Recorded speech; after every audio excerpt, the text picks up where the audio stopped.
Alright, I just took my sculpture out of the bag, and now I can feel that it is much firmer than it was the day before. It's to the stage that we would call leather hard. At this stage, we can still clean it up a little bit, but we aren't going to be able to make any major changes to the form.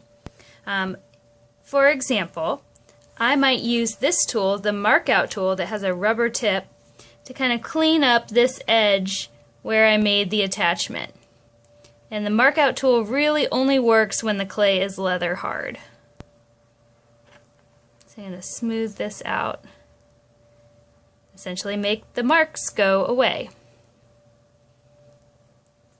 Notice you can see I have a lot of these sort of fingernail marks from where I was pressing around here, and I can smooth those away with the mark out tool. Sometimes my finger is still the best tool to use.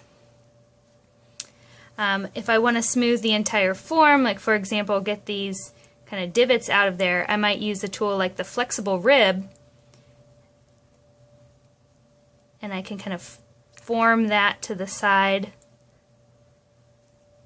of the clay and still get those marks to go away and remove those bumps.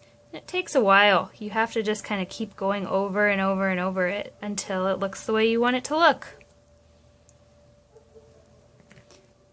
My clay is still a little bit wet, so I'm going to kind of use my finger still to get some of those little marks that the tool put in smoothed away.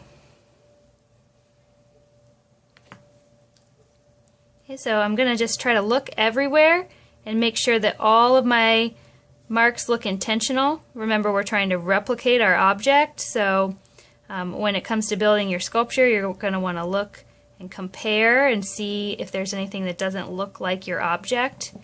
Try to make those changes right now while the clay is still leather hard and able to be manipulated. Here's another piece that I have that's leather hard, and I'll show you for example. I can still smooth away these marks.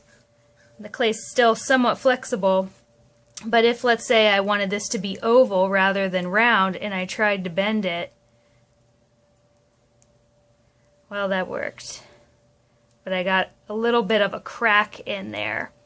And so now that the clay's leather hard, the more I try to force it into a new shape, the more likely it is to crack.